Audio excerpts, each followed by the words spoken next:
Hello, everyone. Thank you once again for joining us for another episode of House Calls. I'm Jennifer Galindo with Mission CISD, and today I'm joined with Dr. Stinson from the Center of Primary Care and Wellness. So thank you, Dr. Stinson, for being here and chatting with us today. Thank you. So with the start of the new year comes with a lot of people wanting to do health resets. You know, you'll get everyone hitting the gym and trying to live a healthier life. What are some recommendations that you have for people who want to take those baby steps and maintain it throughout the year? And you know, you always see people at the gym for like the first few weeks, and then it slowly starts graduating off, come the rest of the year. Yes, so it's a very interesting cycle that our culture has gotten into. We have these end of the year, a lot of holidays. Here we do the Thanksgiving leading into the Christmas and the New Year's, and then, wow, we got to have our resolutions. And like I said, January is good luck finding a parking space in your gym parking lot, and finding a machine to get on there. And it's a cycle that happens it's so predictable, right? But one thing that I like to talk to my patients about is not really, do you need to lose weight or anything like that. I want them to have a healthy lifestyle, because the truth is you can be healthy at any weight. It's the sign of bad lifestyle, is weight gain. People who gain weight, it's evidence that they have a bad lifestyle. I can get somebody who comes in and they're 100 pounds overweight, what they really should be. My goal isn't to make them lose 100 pounds at all. I would be fine if they stayed that same 100 pounds for the rest of their lives. That's fine, because that's just stored fuel. Mm-hmm. But if they change their lifestyle, that will make the biggest difference in everything. It'll probably stop early onset diabetes. It'll probably stop their blood pressure from being too elevated. It'll decrease the risk of strokes and heart attacks. It will decrease their arthritis problems and back problems. And it'll help them with stress. There'll be less stress, so less mental issues going on when they change their lifestyle. So that's what I focus on. Let's just talk about doing some basics, which can make the biggest difference overall. So first, I want them to. The easy part is as far as behavior and everything. It's just the exercise. That's not hard to fit into our life, because it's just one little 30-minute slot to an hour slot. Go out there and do a walk, or some activity, nonstop motion. A walk is the best thing. Or some other light activity that you're doing. Maybe it's playing basketball, maybe it's skateboarding, maybe it's dancing or whatever. But do 30 minutes to an hour of that. Yes, I do have some of my patients that they're so busy. They have multiple jobs, they have responsibilities. I can't find 30 minutes in their life to do it. It's just we go over and I don't know. There's nothing. I see why they can't do that. Mm-hmm. So then I say, well, let's start encouraging at work. Let's do some more activity. So whenever you get a chance, go and walk around when you get a break. I really like those little watches, these little apparatus that people put on that monitor their steps. Like the Fitbit or Apple Watch. Exactly. I was very cynical of them when they first came out, but they really encourage my patients, that people that wear them, it changes them. They start becoming more active. It motivates them, and they need that little motivation and the little nudges that these things give you, and they end up changing. And so I think that's a good thing to do, and do if you're too busy. But ideally, is to find your time before or after work, or sometime during the day, do 30 minutes to an hour of exercise. That's easy compared to the next thing. The next thing is changing your intake, your how we eat. That is so difficult. I've been teaching this for over 20 years, and about 1 in 20 of my patients that I talk to, lecture, and will do it. 19 out of 20, they can't. They just we go and they can't. This is something that you have to first once you decide yourself, I'm going to do it, and don't give up on doing this change. I don't like the diet plans. I don't like the pills and all that other stuff, because that's not forever. Yeah. Anybody can, I mean, you type string around your finger for 6 months to remind you that you'll lose weight just by doing that. Because I'm trying to lose weight. Oh, okay. So if you're in the mind, so anybody can get in a short-term mindset and change their lifestyle for a while. But then they say, well, that was a diet. Now they get off the diet, they go back to what they're doing before, and they will all gain their weight right back. What I prefer you to do is just, okay, let's make some small changes. So the number one change is eating more often. My patients always hear this from me, but it is so important because you are changing the way your body functions by your eating pattern. So when you eat spread out only once or twice, or maybe only 3 times a day, your body's going to react to that, and it's going to react by storing fuel because it thinks there's not enough fuel in the environment. And it's going to make you eat more per meal. It's going to make you desire higher calories per meal. It's going to slow down your metabolism a lot. It's going to make you very sedentary. It's going to make you want to sit. It'll make your sugars go up, which causes early onset diabetes. And it affects your thyroid gland too. So these are all things that will make you gain weight.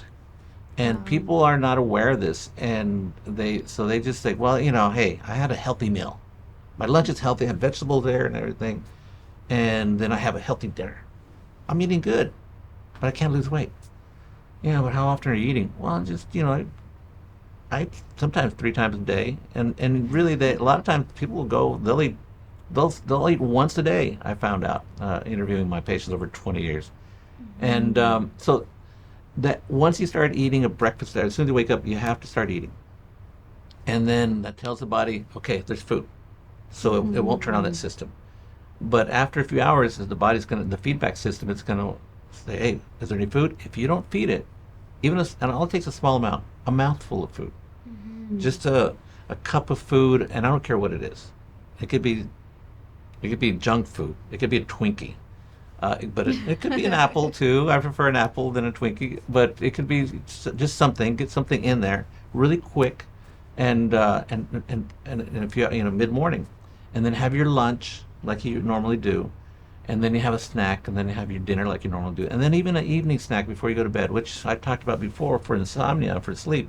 A little small carb, like sweet, like cookies before bed is good for sleep, but it's also good for your metabolism and helping you not gain weight.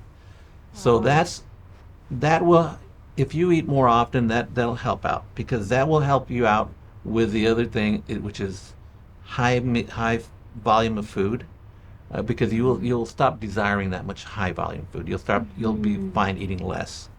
So if you just work on those factors, find some time to exercise, eat more often, do not be a 1 or twice a day meal eater for a long period of time, because you will gain weight, and then you'll have all the consequences of that.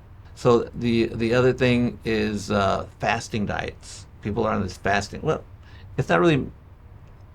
They're losing weight because they're eating differently. They're not eating what they were before. They got off what they're doing. They're doing something different, and that's mainly what happens. But they all gain their weight back because, again, by not eating, that triggers your body to store. So it's a good little like a gimmick. And the other thing is, my patients are fasting anyways. I mean, they're only eating twice a day. Yeah. So it's not a. I don't recommend that one. If you go, like, let's say, well, I want to do this twice a year for a couple of weeks. Yeah, I see no problem with that. Just historically, humans, we're designed to have fasting periods, but only short fasting periods. We should always be eating constantly. So. Wow. Well, I found a lot of your points so interesting because you mentioned working out. And when I think working out, I'm like, okay, I have to go to the gym and I have to lift weights and I have to, do the leg squats and stuff.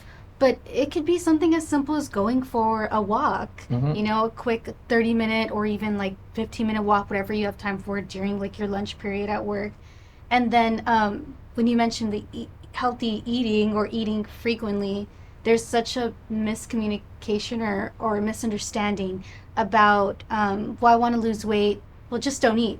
But Right. it's like, well, that's not necessarily true, because it sounds like when you do eat, you're just storing all of that for, because your body doesn't know when the next meal's Yeah, people get coming. scared when I tell them to eat more often. Doc, I'm going to gain a lot of weight. Yeah, That it means is a little scary, because that, you're like, well, I'm skipping breakfast and I'm just having a light lunch and then like a light dinner, but that's not necessarily I the said, well, how's case. that working for you? Yeah, I mean, really, it sounds like eating more, you probably get more of the changes in your body than, having a one big meal Yeah, a day. we were, in my perspective, when looking back, I think we misled our public with the nutrition counseling saying that this is healthy food and this is bad food. I think that was a mistake. It was because it wasn't true. Well, it wasn't proven. Let's put it that way. Mm-hmm. And if it was true, why did, after they started telling us this, we gained weight as a country. So Mm-hmm. I think that was it wasn't very good advice. I like my patients to eat what their culture has eaten before. Mm-hmm. Tortillas are fine. Fried food is fine. It's okay to have those things. It's okay to have cookies. It's okay to have sweets and desserts. What I don't want you to do is have a big meal and your dessert, or have big giant steak with the potatoes. No, no. You can, if you're gonna have a potato, have just the potato and that's it. If you go to Whataburger, right? You don't get the meal in the double size with everything with stuff. Go when you go to Whataburger, get the small burger. They have the juniors, which is to me a normal sized burger. Load it up with whatever you want. Put the cheese and bacon on it, but that's it. Enjoy your burger, Mm-hmm. but no beverages that has calories in it. A non-caloric beverage, water or a diet beverage. Mm-hmm. Don't have any of the sides. Don't have the French fries or the onion rings. Don't have that. Just enjoy that. Mm-hmm. Or if you like the French fries, then just have French fries with no burger.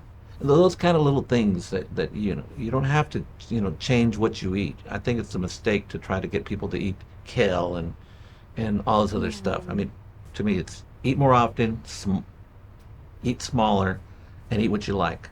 So it sounds like the workout part is definitely the easiest It part, is. and it's really the diet change and Mhm. sticking with those small habits Right. that is the challenge. I always recommend when somebody wants to lose weight. Say, I want to lose 50 pounds. Fine. And I said, okay, do this first. Start off with a little exercise, a little walk before you start your diet. Get yourself primed, so that way you can see how it is to take that time away. You're not committed. You're just going to start doing a little walk and occupy that time in your life before you start going to the gym and doing something with a trainer. And before you get on the diet, whatever diet you may want, except for the fasting, but any diet is good. But before you do that, to go out there and really work on decreasing the calories, start eating more often, and kind of do that get yourself used to that, so that way when you stop and you lost your weight, you lost your 10, your 50, your 100 pounds, when you go to not gain it, as long as you remember, continue that eating frequently, and continue that little walk, and that'll so you don't gain your weight after you lose it. Yeah, it's a doable habit to keep, Hmm. for a lifetime, really, if Hmm. if you find something that works for you. Exactly. Great. Well, thank you, Dr. Stinson, once again for chatting with us, and thank you for those who are watching. And until next time, bye.